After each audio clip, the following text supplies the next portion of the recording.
The days are getting longer here in New England, which is very much good news. But the bad news is the MLB lockout still is raging on. Hello, everyone, and happy Thursday or Friday, whatever day it is. The days all blend together now. I am your host of the Locked On Red Sox podcast, NESN's Lauren Campbell. I am joined, as always, by my co-host, Massachusetts Pirates team insider Jake Iggy, and we wish we could bring you some more news, some better news regarding this lockout. We have a lot to get through, and how the owners reacted, how the players reacted, and how even Mike Trout spoke out. So somebody messed up there. But let's just get right into it.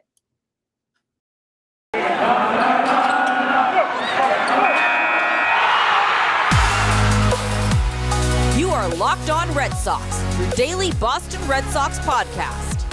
Part of the Locked On Podcast Network, your team every day.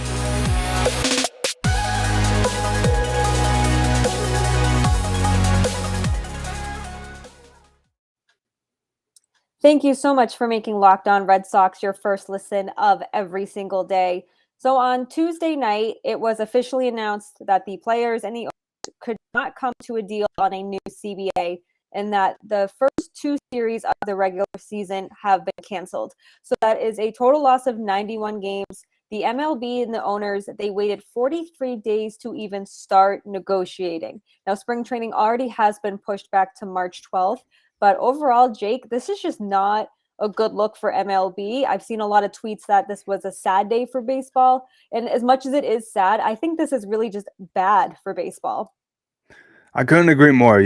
Last season we saw so much excitement, especially coming out of the World Series, seeing the Braves win a World Series for the first time. I don't even know how many years, but they just had so much momentum after that dreadful 2020 season. And I completely agree. The owners, as you mentioned, waited 43 days to even start negotiating. And when Rob Manfred had his press conference, somebody actually asked him, like, well, why did you guys wait so long? You guys locked the players out in December 2nd.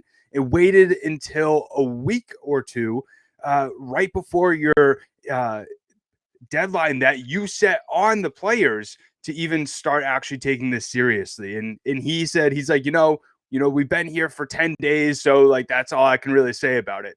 In my opinion, that's no real answer. It shows that the lack of effort that they actually put in during the 3 months to get a deal done. I understand the 10 days, but really, we're going on week 12, 13 now? Like, this is getting ridiculous.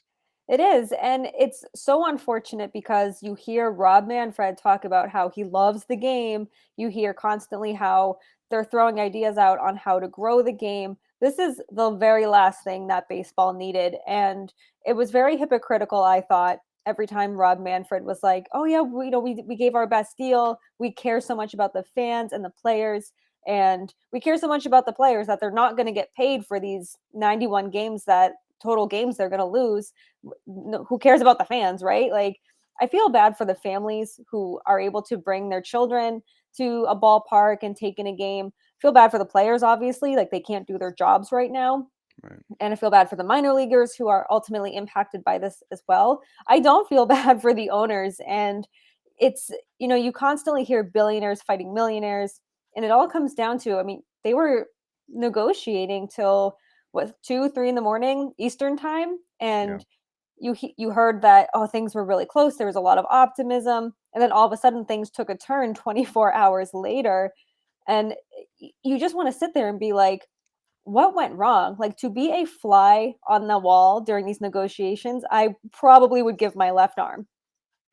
Yeah, and it's been interesting to hear sort of the outcry from the players after these negotiations where, you heard Ross Stripling sort of say that they were trying to sneak things in, and he quoted saying, like, we're dumb baseball players and we get sleepy after midnight or something like that. And it's interesting to hear that. And really, I think, you also heard Alex Wood saying that the optimism that was put out there into the media was imposed from the league, in that there wasn't really a deal coming close. But as fans, obviously, you're going to cross your fingers that, something's going to actually happen.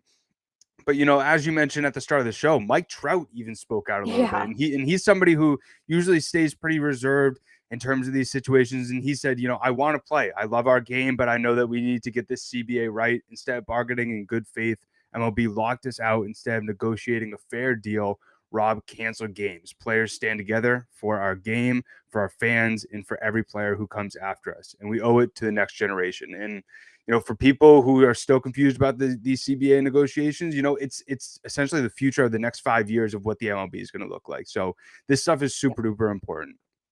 It is, and especially too when you have younger prospects all across the league, not just with the Red Sox, but you have these young fans who are looking up to the Jarren Durants, the Tristan Casas, the other so many other players. Obviously Mike Trout, but when you have the younger players in the farm system, these exciting young players, and you don't know kind of what their MLB future holds, that's also really disheartening. But for Mike Trout, who people constantly complain that he doesn't market himself, he's boring.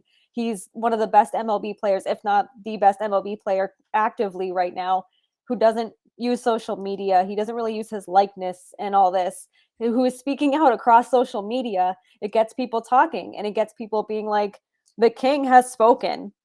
And he's mad. I mean, every player is going to be mad. This is their livelihood. This is their job. And for the minor leaguers too, I mean, you think of, you know, Tristan Casas, like how does this impact his path to MLB if they can't start on time, if they don't start till May or June? And I know that he'll be able to play, like that's not going to be the issue, but they're fighting, the MLB players are fighting so much for the minor leaguers as well, as and just worried about, you know, we want to play for the fans. We want to get these minor leaguers paid what they're worth, and we want to get them an easier path to MLB so they can stop being taken advantage of.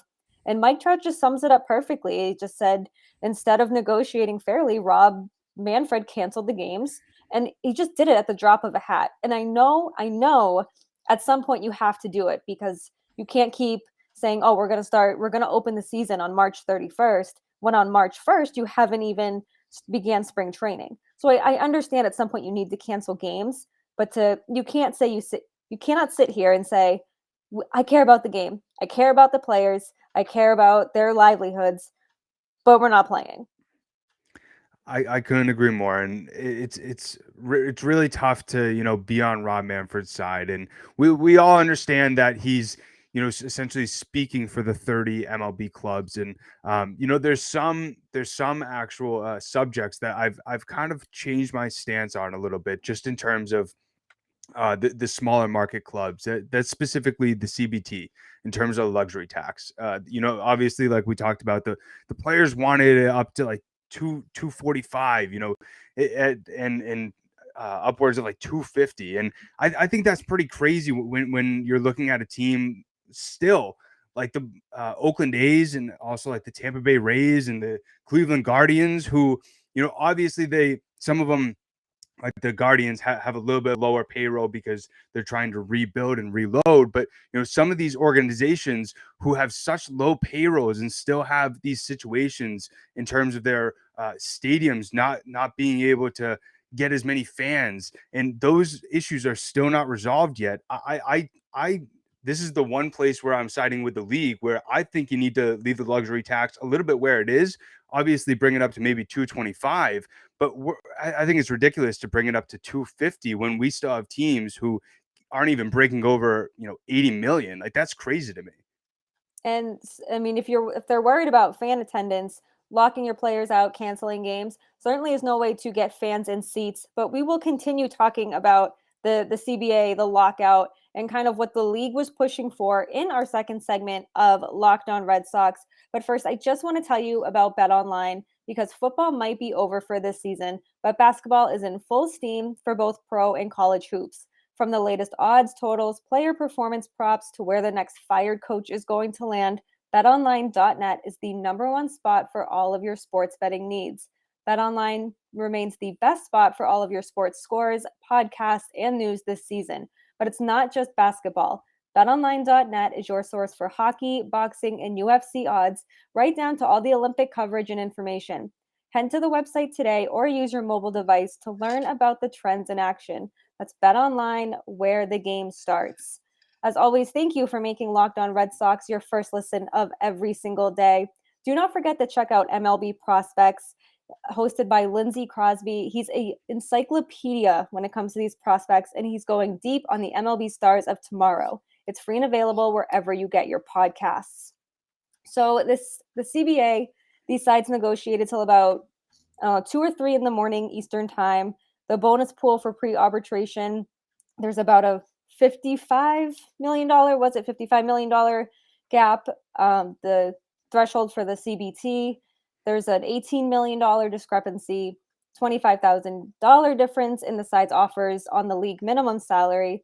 And here's where I'm like, I don't know if this is legit or if it's just like Rob Manfred trying to take away from the really important stuff. But the league was pushing for a pitch clock, which I'm all for. I think there should be a pitch clock, a ban on the shift, and larger bases, which is very bizarre to me. When I played softball, when I first started playing softball, the first base had like 2 bases, so you could run through it without like colliding with the first baseman. But we got rid of that when we played in high school and in college. I don't know why the bases need to be bigger. If someone like has a legitimate reason, I'd love to hear it. But these 3 things, minus the pitch clock, just seems so bizarre to me. The bases are a little bit bizarre. I think when thinking about it, maybe they're talking about, there's some injuries when guys are rounding the bases, the way that their foot lands on the base. Maybe they're trying to make it easier for when guys slide into second base, that they're able to be safe. But then that also, takes away from some of the acrobatic slides and, Right. the acrobatic double plays that we sometimes see of shortstops jumping over the runner just to complete a double play. But and it's tough because, as you mentioned, who knows how much to believe with this. And, you and I both have all the respect in the world for Bob Nightingale. And it's just unfortunate that you never fully know if you can trust some of the things that he tweets. But in terms of like the defensive shifting, that's been something that has been in debate throughout this offseason. And it's really interesting looking back, at the early 2010s. And that's when I first started really getting into baseball was, you would see guys in the outfield make these acrobatic catches as well as in the infield. And, you just don't see that as much with these defensive shifts. And so, it would be interesting to see if they did limit those a little bit and how it would really change the game. But in terms of the pitch clock, I've seen it in minor league baseball for the last like 2 or 3 years. It doesn't really make too much of a difference. It just and you can't even really say it speeds it up too much. You're just taking guys like David Price who take like 5 million years to actually get in his set. Exactly. As another example, like just pitch the ball. Like I understand that you need to get the sign. You need to think about what you're going to do. I understand the whole mental component of it, but I wouldn't be opposed to all those different things. Yeah, I know that a big component is trying to speed up the game. And I don't think imposing a pitch clock for 20 seconds or whatever it is going to make a huge difference when it comes to the length of the game. But I do think it will be better for batters, for pitchers to. I just remember watching Erod, and I remember if I was ever slated to cover a game when Erod was pitching, I'm like, this is going to be at least 4 hours because it would be 9:30 and it was the 4th inning, and I was like, oh my god, like a 7:10 pitch. This is going to be a long time. But no, I like the idea of the pitch clock all around. I just think it's better for the game, not necessarily to make it faster. I think there's certainly other things you could do.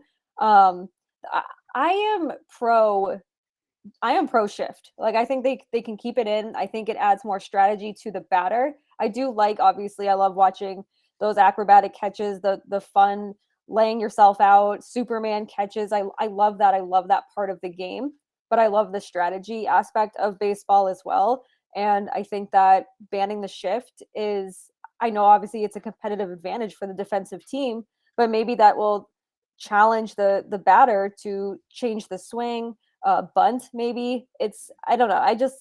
I'm like I said, I'm pro shift. The bases thing I already said, that it's just weird to me. There's a lot of financial aspects that go into this negotiation, and Josh Neighbors of Locked On Nationals and MLB Prospects Lindsey Crosby did a fantastic job on our latest episode, on a special episode. So shout out to them.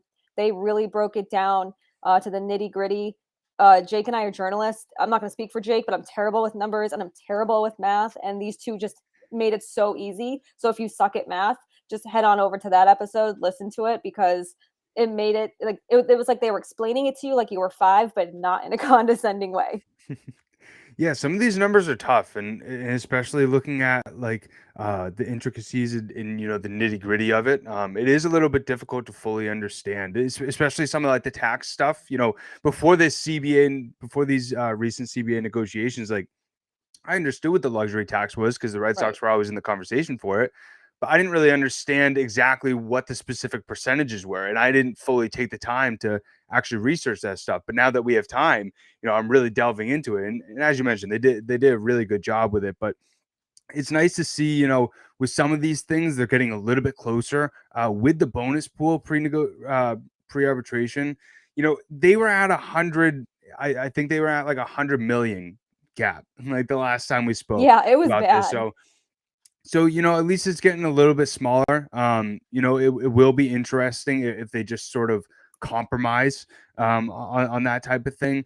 But in terms of especially at the league minimum, when we're talking about $25,000, like let's think about like how much that actually is to some of these guys. And we mentioned some people speaking out about these negotiations, and one person that I found pretty funny coming across my timeline is Bernie Sanders talking about the MLB owners. He said, these MLB owners are worth over $100 billion, and the value of their teams increased by more than $41 billion since they bought them. Mr. Manfred and the lockout in negotiating good faith. And, that actually did remind me. I thought it pretty funny that, Rob Manfred talking about the revenue that the owners have made, $41 million.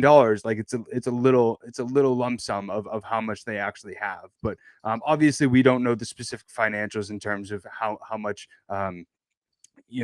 bills that these owners have and whatnot, especially after COVID-19. But they just need to start negotiating ASAP. I don't even think that they've found a specific time and space to negotiate. I think they moved on from negotiating Florida, but they just need to keep this rolling. They need to keep this momentum. They can't allow these 10 days to just be these 10 days because of the deadline.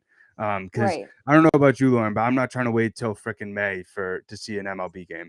No, I'm certainly not either. I mean, my bachelorette party is supposed to be at Fenway, and that's going to be hopefully in June, if baseball starts ever.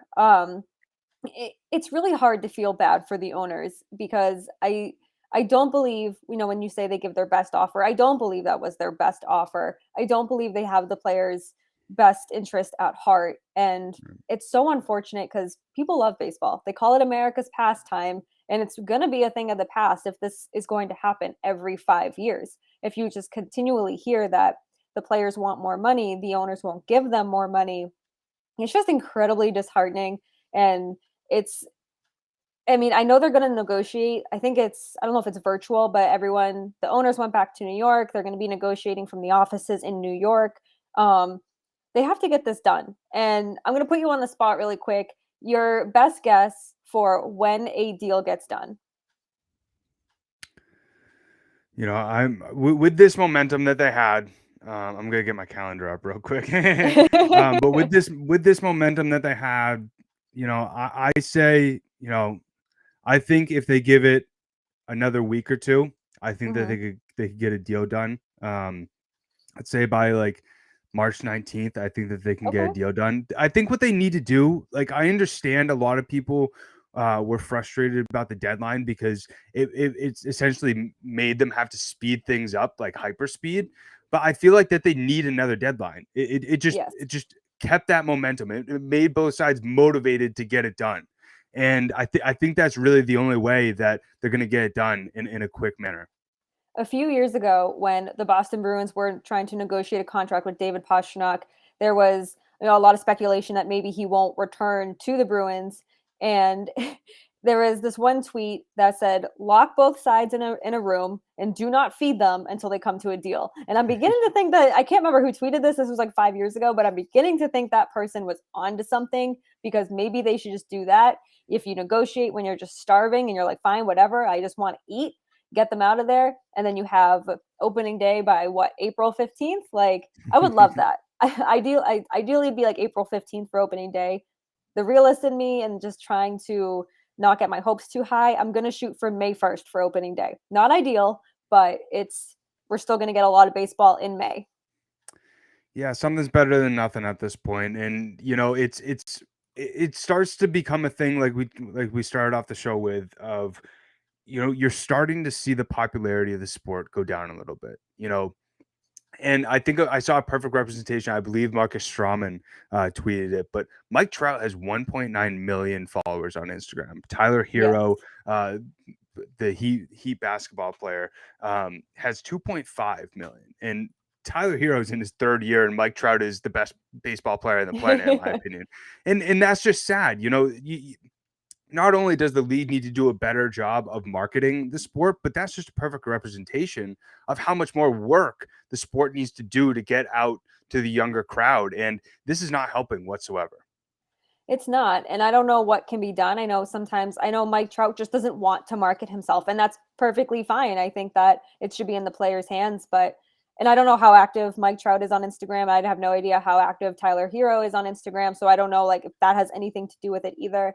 But I just feel that there's so much marketing in other sports toward younger fans, toward children, and MLB has got to get with it, because some of my earliest memories are going to a ballpark with my family. I love going to Fenway every single year. My fiance and I are going to do a park honeymoon in 2023. We love baseball. So get it together. That's all we want. I just want some baseball. Jake and I want baseball back. We want to go to Fenway, and we're going to spend a lot of time in Worcester this year, and we're excited for that, but we want to be at Fenway Park. Yeah, that's, I mean, you see it right behind me if you're watching the video version.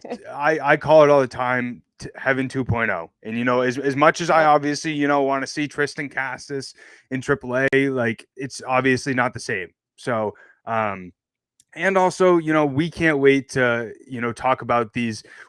Obviously, the one thing that the lockout overshadows is the amount of free agents that are still in the market. I know we talk about it all the time, but there's just still so much to talk about once this lockout ends. And I can't wait until this frenzy starts.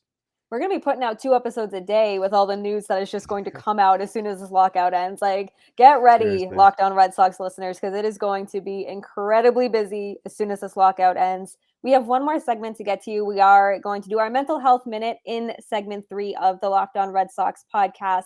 But first, I just want to tell you about Built Bar. You know me by now and how much I love Built Bar. And I can't believe we're already in March. This usually is around the time that I start giving up on my New Year's resolutions, but not this year. Getting married in 5 months, I need to stick to my resolution of eating right, and Built Bar helps me stick to that.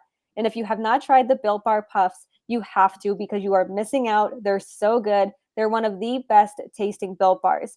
They're the first ever protein-infused marshmallow, so they're fluffy, obviously marshmallowy, and they're not just a protein bar. They're like a little treat, and they're covered in 100% real chocolate. All Built Bars are covered in 100% real chocolate, and it tastes so good. It takes away that kind of protein bar taste. You do not know that you're eating a protein bar. They're low calorie, they're high protein. Head on over to built.com, scroll down to their macros chart.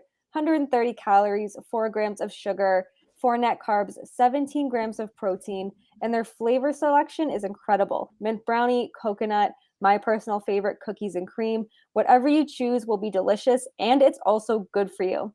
And we have an offer for you. Head on over to built.com, use promo code LOCKED15 and get 15% off your order. That's LOCKED15 for 15% off at built.com.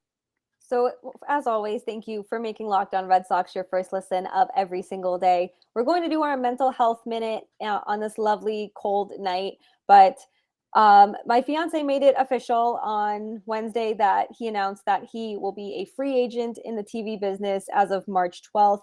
He's spent 7 years at NESN. We met at NESN, but we knew each other before that. So after 7 years, he is no longer going to be there. He's been in the business for, 12 or 13 years. So it was definitely a very bittersweet thing. He's very excited for what's to come. We're not really sure what that means or what's next for us. But for me, the past 2 weeks have been very emotional. I've been very angry. I've been very sad. I've been very just like, what next? Because I'm someone who hates the unknown. But I told you in our last mental health minute that I've been reading this book, That You're a Badass Every Day. And there's one that said, like, I'm going to handle every situation with good intentions. So just waking up every day and be like, I intend to not take things personally today. I intend to give my best effort for half of the day. And just to put you in that good mindset. And I can't imagine being in his shoes, kind of not knowing what comes next in a career that he's been in since he graduated from college in 2008, 2009. So even though it's kind of a scary time, we're also jumping into this new chapter with open hearts and open arms and just open minds, and just being like, whatever comes to us next is going to be fun, and it's going to be something that we're going to handle with ease. Whether that's TV, whether that's, I don't know, finance or something completely new he wants to do. I don't know, but it's, he, like you said, he made that official today, and it's been definitely heavy on my mind for a while. So I'm happy that I'm kind of accepted it now, and I'm excited to move forward. And whatever the next step is, I'm excited for it now. The anger mostly is gone, and I'm just excited now. That's all you can really be, is excited. Something that I try to tell myself a lot when I'm questioning where I'm at, or I'm not satisfied with where I'm at, is I'm exactly where I'm supposed to be, even if I don't realize it. And something that, we can think about in the past is, I wish I knew this, back then, or, I wish I had this sort of mindset like a few years ago. But you're supposed to be reading that book right now. You're supposed to be having that mindset right now. And something that, especially for myself, graduating college and having no clue what was going to happen after that, the unknown was really difficult for me. And something that I just tried to believe in is everything happens for a reason. We preach that a lot on here, and we have things set up in our life all for a reason. The dots are going to connect how they're supposed to. And you just have to keep an open mind and try and learn from every single situation and grow, because, unfortunately, and, I always try and think, I just can't wait until I can be comfortable. You're never fully going to be comfortable, unfortunately. Yeah, that's very true. You have to push past your comfort zone and push past your limits so you can grow in your career and grow as a person. But that is a fantastic spot to end today's show. Thank you, as always, for making Locked On Red Sox your first listen of every single day. Follow Locked On Red Sox on Twitter at @LO_Red Sox.